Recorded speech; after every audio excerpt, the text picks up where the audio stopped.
When two homeless twins approached Johnny Depp in desperation, he had no idea of the truth hidden behind those two little girls.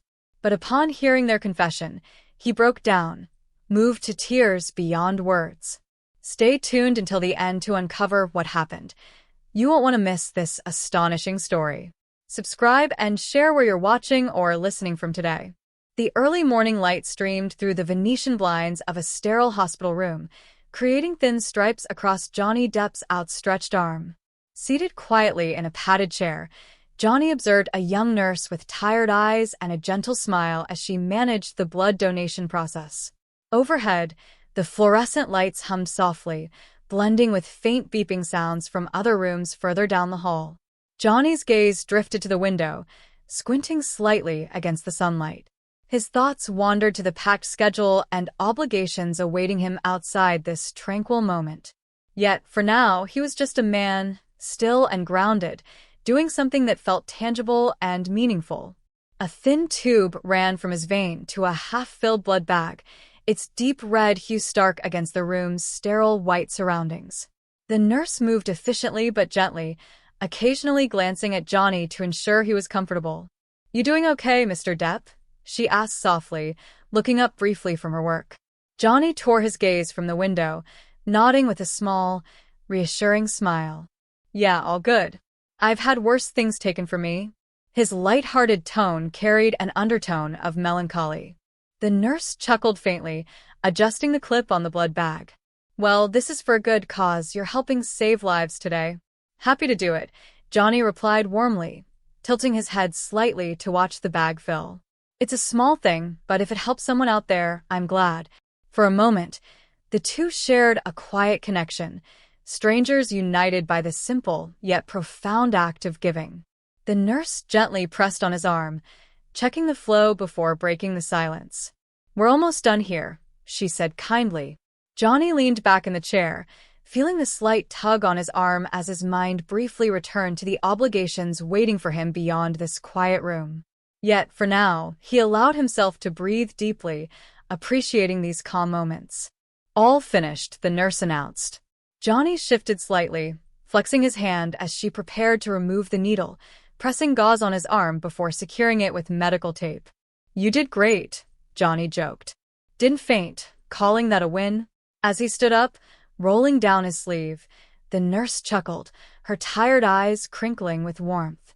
"It's rare to see celebrities during National Blood Donor Awareness Month," she remarked, maintaining a professional yet friendly demeanor. Johnny shrugged, offering a lopsided smile. "Donating blood doesn't need a red carpet. Everyone's got something to give." The nurse paused, struck by the simplicity of his words. "That's true," she murmured, returning to pack up her supplies. As Johnny prepared to leave, she encouraged him to grab some juice or cookies on his way out to boost his sugar levels. There was no rush, just a sense of care and completion surrounding the act of giving. Tipping his hat, Johnny thanked her and stepped out into the hospital hallway. The contrast was immediate. The quiet sanctuary of the donation room gave way to the gentle hum of a hospital waking up. Nurses moved between patients with soft, measured steps, their souls silent on polished floors. Distant conversations and the occasional ring of a phone added to the backdrop of activity. Reaching for his phone instinctively, Johnny paused, staring at the device before slowly pulling it out. Messages from his assistant lit up the screen, reminding him of an important meeting with a film director, a potential comeback role. Carefully, he typed a response, explaining that he had just finished his blood donation as part of the awareness program. Approaching the hospital's main entrance, Johnny stepped out into the crisp morning air. The sun, now higher, cast long shadows across the street. He inhaled deeply, savoring the cool freshness that filled his lungs. It was then he noticed movement, a pair of small figures lingering near an alley across the street. Two young girls, perhaps 7 or 8, stood there. One clutched a worn bag that seemed to contain some kind of brown liquid. Their thin frames and ragged clothing made Johnny pause, a sense of curiosity settling deep in his chest. For a long moment, he watched them, a strange pull urging him to cross the street. Waiting for the light to change, Johnny kept his eyes on the pair. As he approached, Their fragile appearances became clearer.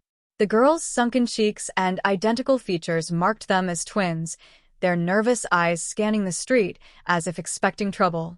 Neither seemed to recognize him as a celebrity, a fact that was both a relief and a poignant reminder of their situation. The older twin noticed him first, her voice thin and trembling as she spoke. "Sir, please help," she said, gripping her sister's hand tightly. Johnny stopped at a respectful distance, not wanting to startle them. Clearing his throat gently, he spoke softly. "Good morning," he said, his tone kind and non-threatening. The younger twin nodded timidly before blurting out in a rush, "Mister, do you have any spare money, please?" Lost in their own thoughts, the bustling world around them paid no heed to the quiet drama unfolding nearby. Johnny had barely sipped a quarter of his drink when a flicker of motion at the entrance of the alley caught his eye. The twins reappeared, their small forms moving cautiously as they scanned the street. Without delay, Johnny stood, carefully securing the lid on his juice bottle and picking up the untouched hot dog in its paper bag. He followed, keeping a safe distance, his steps calculated to avoid drawing attention or alarming the girls. The twins walked with purpose, retracing the path back to the hospital Johnny had just left. Intrigued, he wondered what business two homeless children could possibly have at a medical facility. Rather than using the main entrance, the girls approached a side door, where a nurse appeared to meet them. Johnny's pulse quickened as he discreetly observed the interaction from behind a nearby corner. The nurse accepted the brown bag from the twins with the air of someone used to such exchanges, her eyes flicking around to ensure they weren't being watched. Her movements were swift and deliberate, suggesting a well-rehearsed routine rather than a spontaneous act. The nurse handed the girls a new bag, carefully placing it around one girl's neck, along with a bottle of medication. She gave them a brief but heartfelt hug before urging them to leave quickly. The entire interaction lasted less than a minute but spoke volumes about the hidden complexities of the twin situation. As the girls turned to go, Johnny realized he had to act quickly if he wanted to learn more. He retreated into the shadows, allowing them to pass unnoticed before reappearing in a quieter section near the hospital's side entrance. Spotting him again, the healthier twin's eyes widened slightly in recognition, though her sister's focus remained on the food and drink Johnny held. Her gaze reflected a desperate hunger no child should ever know. "Hello again," Johnny greeted softly, lowering himself to their eye level with a calm, reassuring tone. "I saw you with that nurse. Is everything all right?" The girls exchanged a wary glance, unsure whether to trust him. Johnny decided to bridge the gap with kindness, extending the hot dog toward them. "Here," he said, gently offering it. "You look like you could use this more than I can." The younger twin's eyes darted to the half-empty juice in Johnny's other hand. Noticing her interest, Johnny spoke with gentle encouragement. "I've already had some, but I can get you a fresh one later if you prefer." "We don't mind," the sick twin whispered, her voice barely audible. "We often find juices in trash cans. This is so much better." Her pleading eyes softened Johnny's resolve to wait. He handed her the bottle without hesitation. "Take it for now," he said, his voice steady yet warm. "I promise I'll bring you something fresh later." As the younger twin drank eagerly, her sister took a tentative bite of the hot dog before passing the rest to her. Johnny watched with a mixture of concern and determination, his heart heavy with questions. "Can you tell me your names?" he asked, his tone gentle. "I'm Johnny." "I'm Rose," the older twin replied, motioning toward her sister. "This is Rena." "It's nice to meet you both," Johnny said, offering a reassuring smile. "I want to help you, but I need to understand. Why are you out here? Where's your families?" Rose hesitated, glancing at Rena for reassurance before speaking. "It's complicated," she said, her voice trembling. "But we need help, Rena especially." As Rose shared their story, Johnny listened intently, piecing together the harsh reality of their lives. The narrative she painted was one of hardship, resilience, and an overwhelming need for support. "We live in the alley with our mom," Rose explained, her voice steady but tinged with exhaustion. "There are others too. Lots of people who don't have homes." Johnny nodded, his gaze encouraging as she continued. "Mom's sick," Rose said, glancing at Rena. Like her. They both need these. She gestured toward the medical bag around her sister's neck. Is it for waist? Like a colostomy bag? Johnny asked gently. Rose nodded uncertainly. The nurse calls it that. She helps, but it's not enough. Rena's small voice interjected. Mom said if we had money, I could be normal one day. A lump formed in Johnny's throat as the weight of their predicament settled over him. He wanted to help but knew that diving in blindly could make matters worse. I'll do what I can, he said softly. But I think I need to speak with your mom first. Can you take me to hers? The girls exchanged another cautious glance before Rose nodded. We can show you, but it's not safe during some hours, she said. It's safe for now, Rose added after a pause. Most people are out begging, but they'll be back later. Johnny took a deep breath, bracing himself for the journey into the unknown. Lead the way, he said, his resolve firm. With that, the twins began guiding Johnny into the depths of the alley, each step pulling him deeper into their world, a place of shadows, secrets, and resilience. With a pang of regret for his near mistake, Johnny quickly silenced his phone. They resumed their cautious trek, now more mindful of the precariousness of their situation. The remainder of their journey was a blur of careful steps and quiet breaths.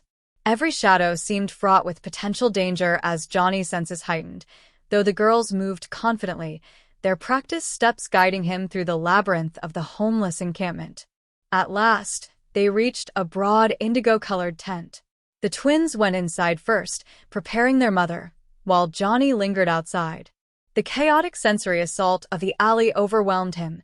The pungent stench of rotting garbage mingled with the musty odor of unwashed bodies and the acrid smell of urine. In the shadows, rats scurried about, their tiny claws scraping against discarded cans and bottles. Standing there, Johnny avoided touching anything as he confronted the stark reality of the girls' daily lives.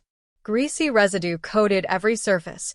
Distant traffic and nearby arguments created a cacophony of noise, and the ever-present threat of violence or theft loomed. This was their world. The contrast with his life of privilege was staggering, fueling his resolve to help them escape such dire circumstances. After what felt like hours, but was likely just minutes, the twins emerged from the tent, gesturing for Johnny to enter. Steeling himself, he ducked under the flap, ready to meet their mother and face the challenges ahead. Inside, his eyes adjusted to the dim interior. The cramped space was cluttered with salvaged items and tattered blankets. At its center, seated on a makeshift bed of flattened cardboard boxes, was a woman who could only be their mother. Her initial wariness turned to mocking surprise when she recognized him. Well, she rasped, her voice tinged with disbelief. What brings a Hollywood star to our humble abode? Researching a role, Mr. Depp? Johnny noticed the colostomy bag beneath her worn shirt, identical to Rena's. The sight underscored the gravity of their circumstances. No role, he replied, crouching to meet her gaze. I met your daughters outside the hospital. They seemed to need help, and I wanted to understand the situation better. Marianne's defenses rose immediately. Is this some kind of publicity stunt? She asked sharply. Are there cameras waiting outside? We're not here to be your feel-good story of the week. The twins interjected, their voices overlapping in earnest protest. He's nice, Rose insisted. He gave us food and money earlier. And juice, Rena added softly. Johnny nodded, grateful for their support. This is personal, Marianne. No cameras, no publicity. I'm here because I want to help with no strings attached. She scrutinized him, her suspicion palpable. But as silence stretched, her posture softened slightly. Why? She asked. Why would you care about us? It was a fair question. Johnny took a moment before responding. Because no child should live like this, he said simply, especially one dealing with a serious medical condition. I can help and I wanna. That's all. Her gaze shifted to her daughters, her love and worry evident. Gradually, her guard lowered. You've been risking your job to provide them with medical supplies, haven't you? Johnny asked. Nurse Emily nodded, her shoulders sagging with relief. I couldn't just stand by and ignore their situation, she explained. I know it's against hospital regulations, but her voice trailed off as her gaze landed on the family, her concern evident. You don't have to jeopardize your job anymore, Johnny said firmly. I'm here to ensure they get the medical care they need. Your kindness has been their lifeline, and now we'll build on that to get them proper treatment. Tears of relief filled Nurse Emily's eyes. Thank you, she whispered. I've been so worried about them. Turning back to her professional duties, she began explaining the next steps to the family. We'll start with blood work for both Rena and Marianne, she said. After that, we'll schedule imaging tests, likely an MRI and a colonoscopy for Rena. Thorough physical examinations will also be necessary. As she spoke, Nurse Emily prepared the equipment for the blood draws. The sisters, Rena and Rose, held hands tightly, their bond evident in every interaction. Rena appeared nervous, but Rose leaned in to whisper words of encouragement, their fingers intertwined. Rena, would you like to go first? Nurse Emily asked gently. Your sister can accompany you for support if you'd like. Rena gave a small nod, and the two girls followed the nurse into a nearby examination room. Once they were gone, Johnny turned to Marianne, who sat at the consultation table, looking both hopeful and overwhelmed. How are you holding up? Johnny asked as he pulled up a chair to sit across from her. Taking a deep breath, Marianne admitted, it's a lot to process. I'm incredibly grateful, but I can't help worrying about what's next. Even with medical care, where will we go afterward? We can't return to the streets, especially with Rena recovering from surgery. Johnny nodded, understanding her concern. I've been thinking about that, he said. I have connections with organizations that specialize in supporting homeless families. Together, we can find you stable housing and possibly some job training programs to help you rebuild. Marianne's eyes widened in surprise. You do that for us? Absolutely, Johnny affirmed. This isn't just about immediate medical care. It's about giving you and your girls a real chance at stability. Their conversation shifted from immediate medical needs to longer-term planning. As Johnny outlined possibilities for vocational training and job opportunities for Marianne, the atmosphere in the room began to lighten. For the first time, a future that had seemed unattainable now felt within reach. When Nurse Emily returned with the twins, both sporting small bandages from their blood draws, there was a shift in the air.